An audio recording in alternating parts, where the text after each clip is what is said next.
What's up, everybody? Weston here with the Hidden Gibbon, back with another Daily Deck Tech video, and back with another viewer request. And today, we have ourselves Dr. Madison Lee from the Fallout universe. But before we get into that, if you like my deck techs, or my Magic for the Working Class, budget options to Commander staples, or even the super niche new History as Commander, please feel free to check those out, or if you feel I've earned it, subscribe. But enough of my yapping. Without further ado, let's get straight into it, shall we? And we do have ourselves Dr. Madison Lee. Now, I'm going to give a full disclaimer here. I am not a particular fan of energy, and as a result, outside of having bought the pre-con with Dr. Madison Lee, I have not really interacted with energy in a meaningful way. So I did do my best here, did some research, and tried to make as much synergy as possible. But who is Dr. Madison Lee? Well, she's a 2/3 for 1 blue, 1 red, and 1 white. And whenever you cast an artifact spell, you get an energy. And then you can tap her to pay 1 to have target creature get +1/+0 in trample and haste until end of turn. You can pay 3 to draw a card, or you can pay 5 to return target artifact card from your graveyard to the battlefield tapped. So, that does cost quite a bit of energy, but you do get a lot of energy when you cast artifact spells. The main issue I have with energy is that we just haven't gotten enough of them yet to be ubiquitous enough in all colors. But we do have some supporting cast today. We are playing 2 of the very few planeswalkers that I actually enjoy playing in Commander. We have ourselves Karn Living Legacy. We are playing a deck that will run heavy in artifacts, so we are going to be creating some tapped Power Stones, and then you can pay any amount of mana and look at that many cards from the top of your library and put one of those cards in your hand and the rest on the bottom of your library in a random order.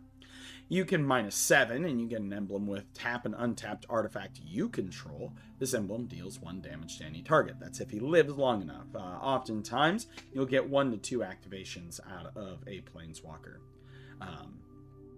People are not going to let you ult this Karn. Then we have Karn, a Scion of Urza. You can pay, or you can +1 to reveal the top 2 cards of your library. An opponent chooses one of them and puts that card into your hand and exiles the other with a silver counter on it. You can -1 to put a card you own with a silver counter on it from exile into your hand. And then -2, create a 0/0 colorless construct artifact creature token with this creature gets +1/+1 for each artifact you control. For creatures, this one is mostly in here, by the way, so that way you can reveal the top, but also so that way you can make a artifact creature that gets big if you so choose. For a supporting cast of creatures, we do have quite a few from the pre-con deck, but also some other folks in there as well. We have Assaultron Dominator. It's a 2/2 for 2, and when it enters, you get 2 energy. And when an artifact creature you control attacks, you can pay 1 energy. If you do, put your choice of a 1/1 first strike or trample counter on that creature. We have Brotherhood Scribe, Metalcraft, so as long as you control 3 or more artifacts, you can tap to give yourself an energy. And whenever you get 1 or more energy during your turn, creatures you control get +1/+1 until end of turn. Curie, Emergent Intelligence, is whenever Curie Emergent Intelligence deals combat damage to a player, draw cards equal to its base power. And then you can pay 2, exile another non-token artifact creature you control. Curie becomes a copy of that exiled creature, except it has whenever this creature deals combat damage to a player, draw cards equal to its base power. We have Electrostatic Pummeler. He's a 1/1 for 3. That gives you 3 energy upon entering. And you can pay 3 energy to give +X/+X until end of turn, where X is its power. This is not designed to pump itself. This is here to give you 3 energy. Enthusiastic Mechanaut, Ethereum Sculptor are both in here to make your artifact spells cheaper, as is Foundry Inspector. That is their sole purpose, because some of these artifacts, as you could tell from Electrostatic Pummeler, are a 1/1 for 3. That is not a very good resource allocation for what you get, so cheapening them makes it more efficient. We have Joyra, Weatherlight Captain. Whenever you cast a historic spell, draw a card. We are running quite a few artifacts in this deck, so that will help us with card advantage. We have Liberty Prime, Recharged. Oh, good. Liberty Prime is an 8/8 for 2 generic, 1 blue, 1 red, 1 white, has trample, vigilance, and haste. And whenever Liberty Prime recharged attacks or blocks, sacrifice it unless you pay 2 energy. You can tap 2 and tap it, sacrifice an artifact, you get 2 energy, and draw a card. This is going to be your beat stick, hopefully allowing your other things to generate enough energy. Phyrexian Metamorph, so you can copy something you have in play. Spoiler, this is one of my favorite cards in all of Magic. Riddlegate Gargoyle, when it enters, you get 3 energy. This is a much better rate than the one above, which was a 1/1 for 3. And whenever you attack, you can pay 2. If you do, target creature you control gains lifelink until end of turn. That is not terrible. We do have ourselves Robo Brain Warmind. It's a star 5 for 4, and Robo Brain Warmind, say that 5 times fast, power is equal to the number of cards in your hand. And when Robo Brain Warmind enters the battlefield, you get an amount of energy equal to the number of artifact creatures you control. So you should be able to get at least 3 to 4 energy off of this. Whenever Robo Brain Warmind attacks, you may pay 3. If you do, draw a card. And when I say pay 3, I'm saying I mean energy on these rather than the mana. We have Master Thopterus. Whenever you cast an artifact spell, create a 1/1 colorless Thopter artifact creature token with flying.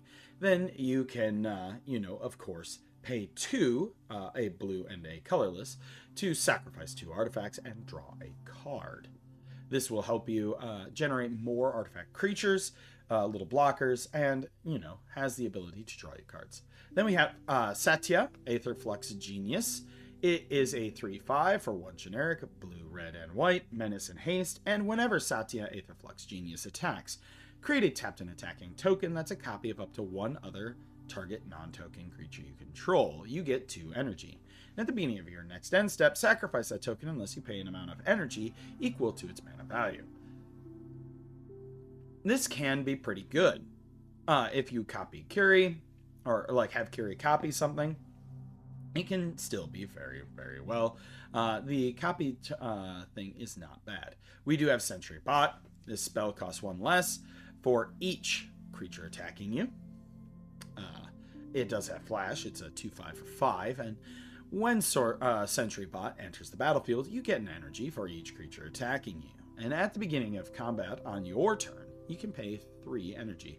If you do, put a 1/1 counter on each creature you control.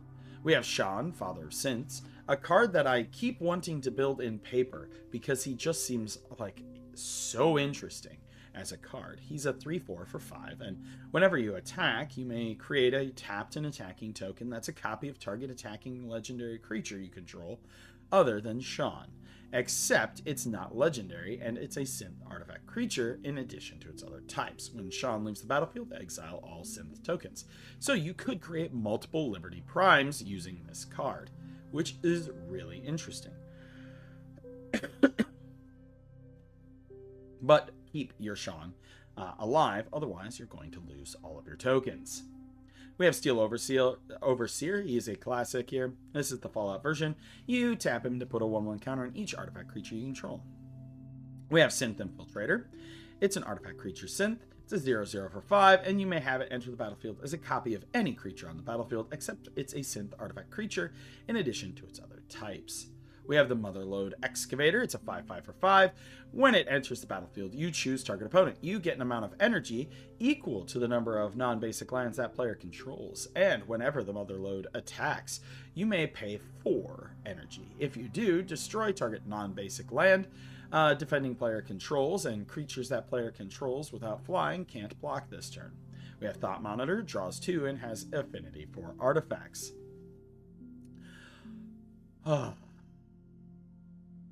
I know that these are some people's jam. I just wish that they were a little easier to read. They did do better with this one in giving a text box for the ability, but the 2/4 down in the bottom right is hiding. Ultron, Artificial Malevolence, is from the upcoming Marvel set. He is a 3-cost artifact creature. He has robot villain, or he's a robot villain, and whenever another non-token artifact you control enters the, you may pay 2. If you do, create a token that's a copy of that token, except if it isn't a creature, it becomes a 2/2 robot villain creature token in addition to its other types. It's also a 2/4, which you can see on this little thing right down here by Vision. We have Volatile Stormdrake. It's a 3/2 for 2. Flying, hexproof from activated and triggered abilities. And when Volatile Stormdrake enters the battlefield, exchange control of a Volatile Stormdrake and target creature an opponent controls. If you do, you get 4 energy. Then sacrifice that creature unless you pay an amount of energy equal to its mana value, so steal something of an opponent's. We have Voyager Quick Welder. Much like the ones up above, it's going to make your artifact spells cost less. And Whirler Virtuoso is a 2/3 for 3. That when it enters, you get 3 energy, and you can pay 3 energy to create a Thopter artifact creature token, which is a bad rate. Don't use that ability. Use it for the 3 energy it's giving you. Fabricate. Search your library for an artifact card, reveal it, and put it into your hand. You're going to want to search for Liberty Prime. Jolted Awake. Choose up to 1 target artifact or creature card in a graveyard. You get 2 energy. Then you may pay an amount of energy equal to that card's mana value. If you do, return it from your graveyard to the battlefield. We have Localized Destruction, sorcery for 5. You get energy, 1 energy. Then you may pay 1 or more energy. If you do, each creature you control with power equal to the amount of energy paid this way gains indestructible until end of turn, and then you destroy all creatures. Tezzeret's Gambit, draw 2 cards, proliferate. This gets you extra energy counters. Thoughtcast, Affinity, draw 2, Voyage Home, Affinity, draw 3, gain 3, and Wake the Past. Return all artifact cards from your graveyard to the battlefield. They gain haste until end of turn. For our instance, we have Arcane Denial, we have Electrosiphon. Electrosiphon here is a counter spell, and you get an amount of energy equal to its mana value. Think of this as energy mana drain. Glimmer of Genius, scry 2, draw 2, you get 2 energy. Negate, Dovin's Veto, so a little bit of counter magic in here to protect us. We do have Tune the Narrative, which is draw a card, you get 2 energy. And Whir of Invention, Improvise, so you can tap your artifacts to help pay for it. Search your library for an artifact card with mana cost X or less, and put it into the battlefield, then shuffle your library. Liberty Prime. Then we have our artifact cards. We have Aether Refinery. If you would get 1 or more energy, you get twice that many energy instead. This also, I would like to state for the record that I think that the art style of the inventions with the Aether and the bronze in Avishkar are incredible. You can also tap to get an energy, and then you pay 1 or more energy. If you do, create an XX black Aetherborn creature token, where X is the amount of energy paid. Aetherworks Marvel. If a permanent you control is put into a graveyard, you get an energy. You can pay 6 energy. Look at the top 6 cards of your library and may cast a spell from among them without paying its mana cost. Put the rest on the bottom of your library in a random order. Automated Assembly Line. Whenever 1 or more artifact creatures you control deal combat damage to a player, you get an energy. And you can pay 3 energy to create a tapped artifact robot creature token. Bespoke Battle Wagon. You can tap it to gain 2 energy. You can tap it to pay 2 to tap target creature, pay 3 energy, draw a card, or you can pay 4 to have it become an artifact creature until end of turn. Use it to just gain you some energy and potentially draw you a card. Cloud Key and Helm of Awakening are here to cheapen our artifacts. We have Decoction Module. Whenever a creature you control enters, you get an energy, and you can pay 4 mana. Return target creature you control to its owner's hand. Encroaching Mycosynth makes everything an artifact that you control. Fabrication Module. Whenever you get 1 or more energy, you put a 1/1 counter on target creature you control, and you pay 4 mana and tap it to get an energy. In Spirit, Flagship Vessel. At the beginning of your... you do have to station, so at 1+, at the beginning of combat on your turn, put your choice of a 1/1 counter or 2 charge counters on up to 1 other target artifact. And you can 8+ it. Other artifacts you control have hexproof and indestructible, and it becomes a flying 5/5. We have Izzet Generatorium. If you get 1 or more energy, you get that many +1 instead. Draw a card. Activate only if you've paid or lost 4 or more energy this turn. Mystic Forge in Sensei's Top. This does generate a infinite combo where you can draw through your deck. as long as you have Helm of Awakening or Cloud Key or anything else that reduces your artifacts by 1. We have Simulacrum Synthesizer. When it enters the battlefield, scry 2. Whenever another artifact with mana value 3 or greater enters the battlefield under your control, create a construct, that gets +1/+1 for each other artifact, for each artifact you control. We have Sculpting Steel, we have a Soul Ring, we have Swiftfoot Boots for protection, and then Uthros Research Craft, which stationed to 3+, whenever you cast an artifact spell, draw a card, put a charge counter on the spacecraft. And 12+, this spacecraft gets +1/+0 for each artifact you control. Then we have enchantments. Consulate Surveillance. When it enters the battlefield, you get 4 energy. You can pay 2 to prevent all damage that would be dealt to you this turn by a source of your choice. Era of Innovation. Whenever an artifact or artificer you control enters, you may pay 1. If you do, get 2 energy. Pay 6 energy, sacrifice the enchantment to draw 3 cards.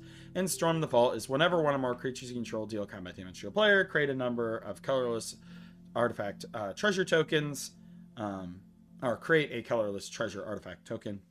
And then at the beginning of your end step, if you control 5 or more artifacts, transform it and it becomes a Tolarian Academy. For our lands, fancy ones, we have Academy Ruins to bring artifacts back. We have Helios 1 that gives you energy, and then you can destroy a non-land permanent by paying X mana and an energy. And then we have Uthros, Titanic God Core, which when stationed to 12+, becomes a Tolarian Academy. We also have Karn's Bastion. You pay 4 and proliferate. But that is the build. Let's go ahead and take a look at the opening hand, shall we? So we zoom in here by 1. Or zoom out by 1. We'll draw for our turn. We will play a Plains. Next turn, Command Tower. I am actually going to drop down Riddlegate Gargoyle, so we get 3 energy. We have 3 energy here. Next turn, we draw. We're going to drop a Clifftop Retreat. And I'm actually going to do this and play Helm of Awakening, so spells cost 1 less, and Aether Sculptor. Or Ethereum Sculptor, sorry. I am going to play a Mountain.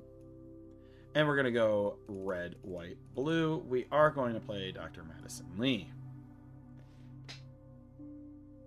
Next turn, I will drop another Plains. I will pay 4 for Karn. And then I am going to play Steel Overseer for 1, which gets us another energy.